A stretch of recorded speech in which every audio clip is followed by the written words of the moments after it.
O Café com Política está de volta. O nosso convidado de hoje é o deputado Valdir Rossoni, presidente da Assembleia Legislativa. E nós estamos conversando aqui sobre a trajetória política dele e paramos exatamente quando ele se elegeu prefeito, o começo de toda essa história. Isso foi em que ano, deputado? 1982. 1982. O senhor assumiu a prefeitura de Bituruna e logo aconteceu uma grande enchente.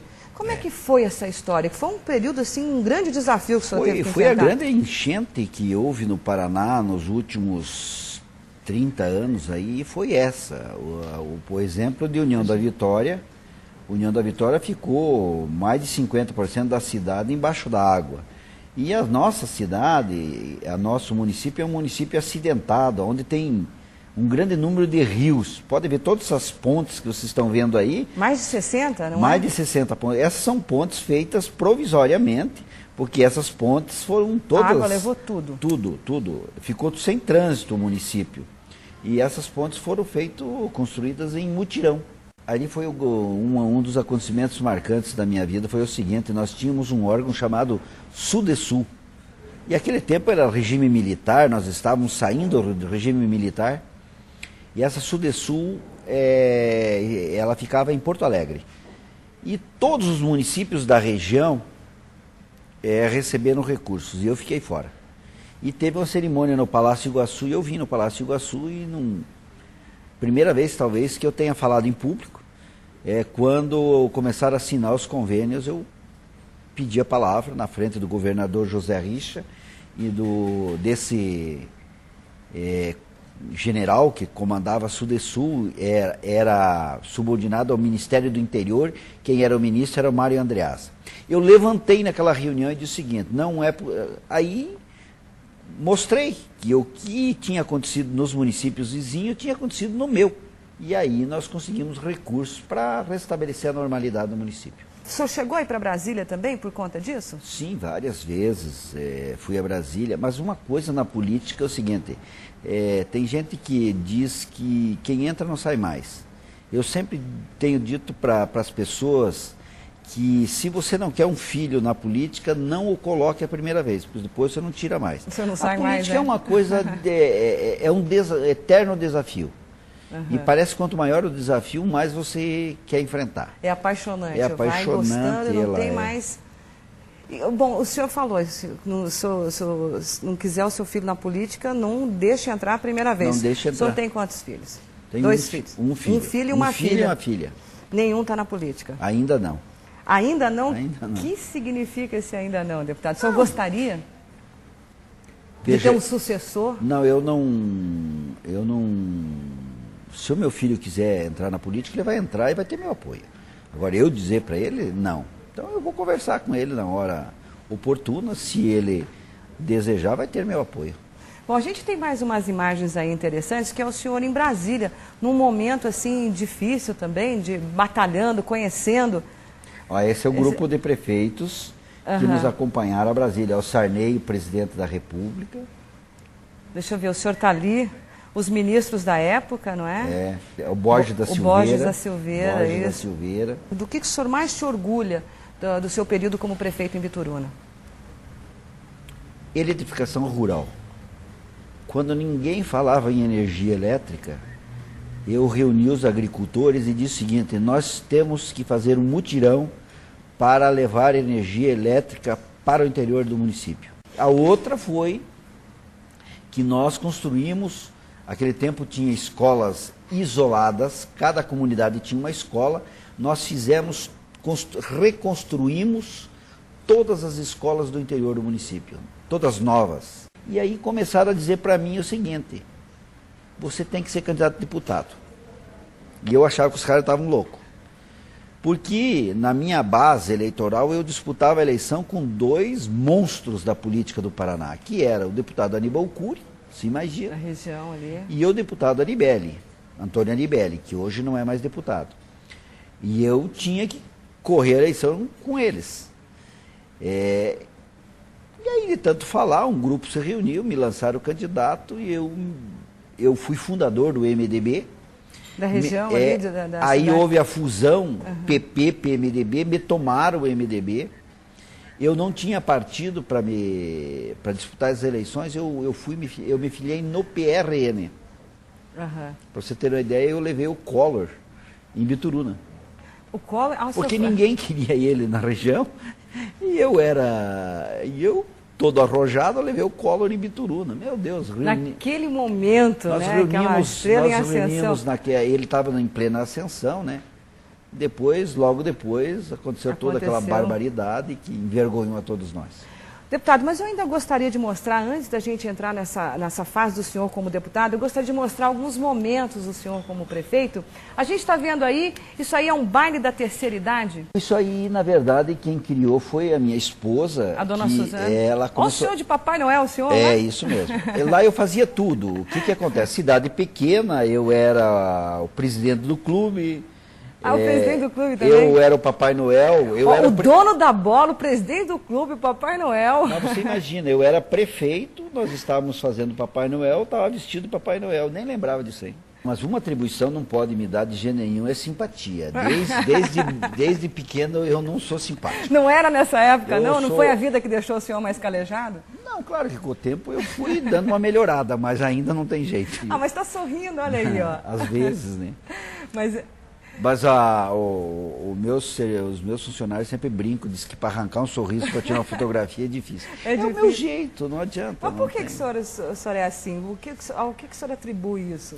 Eu sou uma pessoa que... Eu estou sentado aqui dando a entrevista, eu estou pensando o que eu vou fazer quando eu sair da entrevista. São muitos compromissos, muita coisa para resolver. Eu não gosto de chegar atrasado. Isso você sofre muito, né? Uhum. Então, eu estou aqui dando entrevista, mas eu tenho 2, 3 compromissos após a entrevista e eu já estou aqui falando com você e pensando... E já está pensando em outra coisa. Pensando nos compromissos. E a gente tem um monte de coisa ainda para falar do deputado. Por exemplo, o senhor foi líder do governo Lerner, não é? A gente tem essa imagem. O senhor foi líder durante quanto tempo? Ali a gente está vendo a Fanny, o Aníbal Cury... Quem mais que está ali naquela foto? Tem o Cássio, o Greca. O Rafael Greca. O Carvalhinho também, que já faleceu, não é? E o senhor ali foi líder durante... 2 anos. 2 anos. Como é que foi exercer essa liderança no governo do Jaime Lerner? A grande verdade, eu fui líder pelo seguinte, era final do governo Jaime Lerner, os oportunistas de ocasião todos fugiram. Não quiseram. Enquanto o governo ia bem, todo mundo estava agarrado. Quando o governo começou a ir mal, não tinha quem segurasse a barra. E o senhor, por falta de experiência, talvez tenha enfrentado essa parada, mas que Mas o senhor aprendeu muito, acabou aprendendo bastante. Aprendi muito. Uhum. E foi um momento também difícil do governo Lerner, teve a questão da Copel, que o senhor teve que enfrentar isso, e talvez isso pode dizer que foi uma marca na sua trajetória que... Uma marca ruim. Mas olha, várias vezes eu saía daqui da Assembleia e eu ia no Palácio falar com o governador e dizer, mas escuta, nós não estamos errando. Qual é a justificativa para nós tomarmos essa atitude? Contestava, entende? Eles me convenciam que era necessário. E depois o tempo provou que eu estava certo e eles estavam errados. Porque acabou não acontecendo para a sorte dos paranaenses.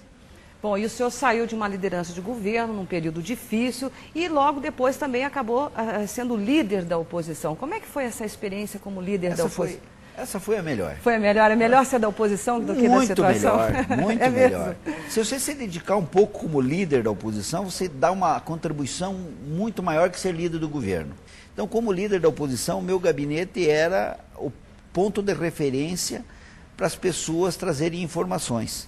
E eu me aprofundava, eu estudava, eu ia atrás da informação. E eu sinceramente considero que foi o melhor trabalho que eu fiz na Assembleia, foi como líder da oposição. Você foi bastante atuante, né? Sempre falando, sempre apontando os problemas. Eu era o patinho feio da Assembleia, né? Eles olhavam, eu chegava no plenário e diziam, lá vem o chato. Porque eles não queriam que eu falasse, eles não queriam que eu criticasse, eles não queriam que eu apontasse os problemas. Mas eu tinha tanta informação que chegou um momento que até minha saúde deu uma pererecada, porque eu me aprofundei tanto. Se envolveu Me envolvi. muito. Olha, eu fiz, daqui a Paranaguá eu devo ter ido pelo menos umas 10 vezes. À noite, discutir com pessoas que conheciam do Porto para mim poder chegar aqui e falar com E propriedade. daí toda essa trajetória mostra que o senhor não chegou nesse cargo que o senhor está hoje por acaso. É toda uma experiência. Como é que foi no momento em que o senhor foi eleito presidente da Assembleia Legislativa? Tem um ditado que diz o seguinte: do limão você faz uma limonada. Eu perdi uma eleição há 12 anos atrás, e eu perdi a eleição pro governo Jaime Lerner. O grupo do Jaime Lerner se posicionou contra a minha candidatura, porque eu fui infantil, eu fui verdadeiro, mas fui infantil. Eu anunciei que se eu fosse presidente, eu tomaria medidas duras aqui dentro da casa, porque há 12 anos atrás já tinha problemas aqui dentro. Eu fui para casa, dormi presidente e acordei derrotado. Acabei derrotado. Perdi a eleição, fui pro lugar de quem perde a eleição, fiquei no ostracismo total. Mas né? não perdeu a batalha, né? Não Continuou perdi. lutando. O que eu fiz? Eu fui prestando atenção. Acho que foi bom, a derrota lá foi bom para hoje, porque a gente ganhou experiência e certamente há 12 anos atrás eu não tomaria as atitudes que eu tomei hoje. Eu tomei as atitudes com propriedade, com conhecimento, com levantamentos e estou vivendo esse momento que está sendo prazeroso. Eu, em 20 anos de deputado, primeira vez que eu posso andar na rua de cabeça erguida e as pessoas te cumprimentando, parabenizando. Eu vou para você ter uma ideia, eu fui assistir alguns jogos, porque o meu neto é atleticano. Falou do neto. Meu neto é atleticano. Orgulho do vovô. E quando ele quer, ele manda, eu vou. É fantástico, você chega no estádio, as pessoas levantando, vindo te cumprimentar, jovens que nem gostam de política. Então é o seguinte, isso prova de que nós estamos no caminho certo, não está concluída ainda toda a etapa dessa reforma que nós estamos fazendo no Legislativo, mas nós vamos concluir e eu tenho uma promessa, transformar a Assembleia do Paraná na melhor Assembleia do Brasil, em tudo. Em tudo. Eu acho que nós já conseguimos alguns avanços. Pelo menos, nós não temos mais aqui nada fora da lei. Segundo, é a maior presença da história da Assembleia no plenário. Hoje nós temos 90% de presença em plenário, coisa inédita. E algumas outras questões que estão evoluindo e que a gente, junto com o grupo que hoje dirige a casa comigo, o deputado Plauto, certamente nós vamos escrever uma bela página da história do Paraná com esse trabalho de moralização. Essa é uma foto do senhor com os Rodrigo dois e a filhos. Mariana. O Rodrigo e a Mariana. Os dois filhos. O Rodrigo, ele agora... O Rodrigo está no colo ali e a Mariana